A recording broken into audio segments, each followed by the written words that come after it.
Antes da gente entrar na aula, eu deixo aqui o pedido para que você curta essa aula, tá? Também é muito importante para nós.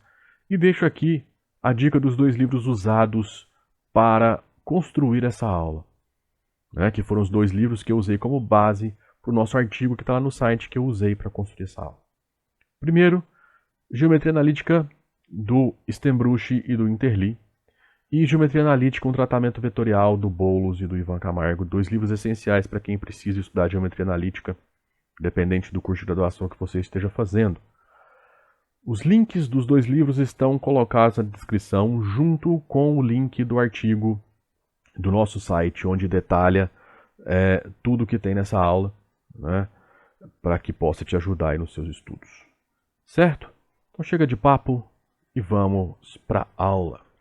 Com esses conceitos, nós vamos então inserir esses vetores no plano cartesiano. Tá? Então nós vamos pegar esses vetores que nós mencionamos agora geometricamente e vamos jogar dentro daquele plano cartesiano que nós ilustramos no início da aula. Para isso, nós vamos pegar aqui 2 vetores, né, V1 e V2, não colineares. O que isso significa? Que eles não estão um sobre o outro. Tá? Eles não estão um em cima do outro e nem são paralelos. Porque se 2 vetores são paralelos, eu consigo pegar representantes das mesmas classes de vetores que estão um em cima do outro. Tá bom? Eles não são o mesmo vetor, pois podem ter tamanhos e direções diferentes, tamanhos e sentidos diferentes. Tá? Mas se eles forem paralelos, eu posso considerar que eles são colineares. E qualquer vetor V, aqui nós vamos pegar um vetor V, coplanar com V1 e V2. Como eu vou querer inserir isso no plano cartesiano, eu não vou me preocupar muito com o fato do coplanar. Por que se coloca isso? Porque no espaço tridimensional, 3 vetores podem não estar sobre o mesmo plano. A gente fala sobre isso na aula de vetores. Tá bom? Ok. Nesse caso, os 3 vão ser coplanares porque nós vamos jogar eles no plano cartesiano. Ainda não jogamos, mas vamos jogar.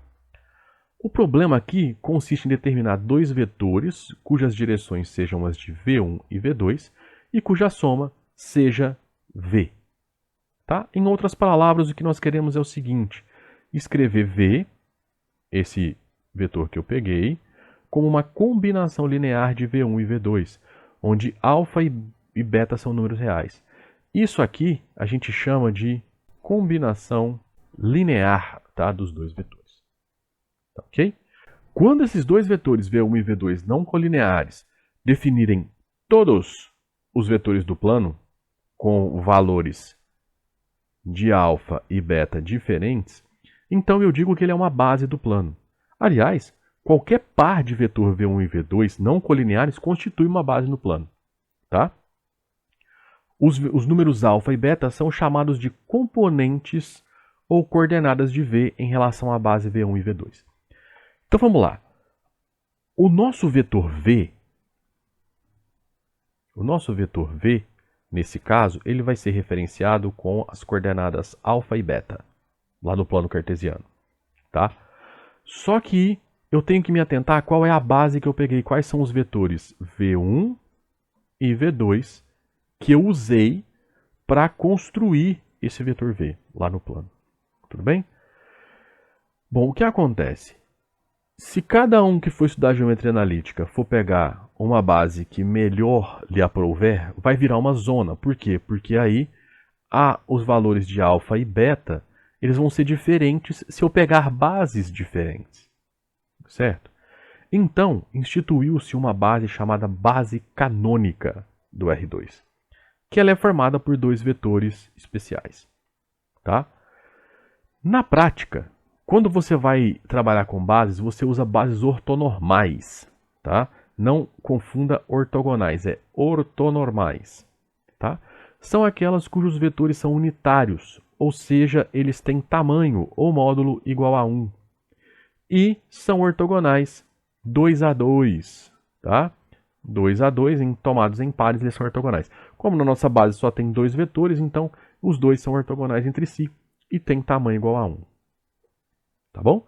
Obviamente, quaisquer pares de vetores que satisfaçam essas condições são bases ortonormais, nos dando assim infinitas bases ortonormais novamente.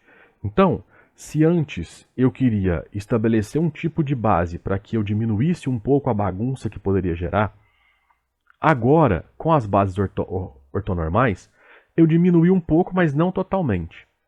Por quê? Porque qualquer par de vetor que seja ortogonal e que cada um deles tenha tamanho igual a 1, satisfaz a condição de base ortonormal, e se eles não estão alinhados, obviamente não estão, porque são ortogonais, então eles formam a base do plano, a base dos vetores do plano.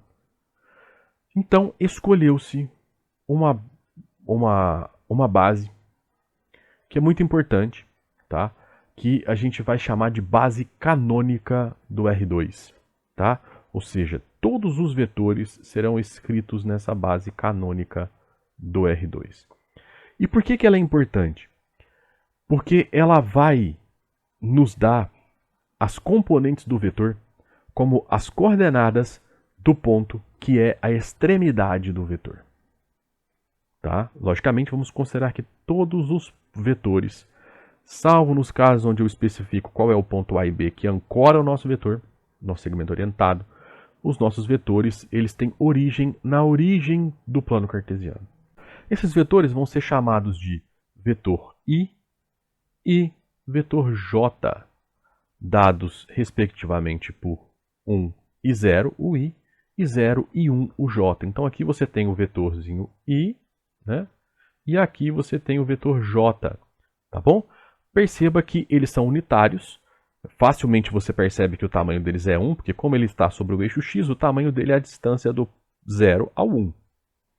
Como o J está sobre o eixo Y, a distância dele é a distância do 0 ao 1. Ambos medem 1, tá? E obviamente eles são ortogonais. Por quê? Porque eles estão em cima dos eixos e os eixos são ortogonais. Então, basicamente, eu tenho aqui uma base ortonormal específica que para mim vai ser muito importante. Dando uma limpada aqui para eu explicar por quê, pense o seguinte, um vetor V escrito nessa base, ele vai ser V igual a alfa I mais beta J, ok? O alfa I é como se você pegasse um vetor, né, que é o I multiplicado por alfa, que é um número real. Então, o que acontece? Vamos considerar que o alfa é positivo, porque se ele for negativo, a gente vai virar o sentido e ele vai vir para o lado de cá. Tá? Simplesmente por simplificação. Isso obviamente pode acontecer. Então, ou você vai estar maior do que o I, você vai ter um vetor maior do que o I se o alfa for maior que 1, menor que o I se o alfa for menor que 1, e igual ao I se o alfa for 1. A mesma coisa acontece para o J. Multiplicado por beta, ele vai gerar um vetor maior do que o J se o beta for maior que 1, igual ao J se o beta for 1, e menor que J se o beta for menor que 1. Ok? Então vamos considerar que, por exemplo, você tem aqui, ó, que esse vetorzinho aqui vai ser o seu beta J, e que esse vetor aqui vai ser o seu alfa J. O que você faz? Regra do paralelogramo, e aí esse vetor aqui é a soma de alfa I mas com beta J, então ele é o nosso vetor V. Não obstante, perceba que quando você faz o alfa I, você vai ter alfa 0. Então essa coordenada aqui é alfa. Quando você faz o beta vezes J, você fica com 0, beta. Então essa coordenada Y aqui é beta. Então a coordenada do nosso vetor V é sempre alfa e beta. Por isso que essa base canônica é tão importante. Ela faz referência ao vetor com o ponto que é a extremidade do vetor.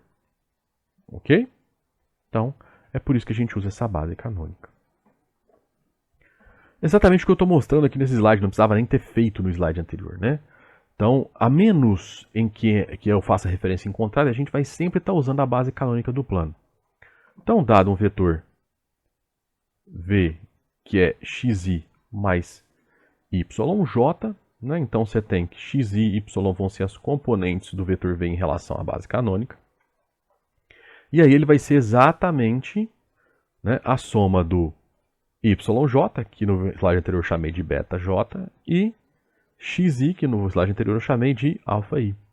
Tá? Então a lógica vai ser exatamente a mesma. Tá bom? E com isso você consegue estabelecer uma relação biunívoca entre cada ponto do plano R2 com um vetor. Tá? Então você tem aí essa relação bem interessante. Então era isso que eu tinha para falar com vocês hoje. Gostou dessa nossa aula sobre vetores no R2? Se gostou, então apoie o nosso projeto se essa aula te ajudou. Como? Curtindo essa aula, compartilhando com seus colegas, se inscrevendo no nosso canal. São 3 coisas que você pode fazer gratuitamente que nos ajudam muito a crescer. E se você quiser apoiar ainda mais o meu trabalho, você pode fazer um Pix. Né? A chave Pix está aí, está também na descrição. No mesmo lugar, né, na descrição, você encontra todos os links para os artigos ou vídeos, né, os artigos do site ou vídeos do canal, usados nessa aula. Tá? Então estão tudo lá, bem como os 2 livros que eu indiquei no início da aula. Tá bom? Então era isso. Abraços. Nos vemos na próxima aula.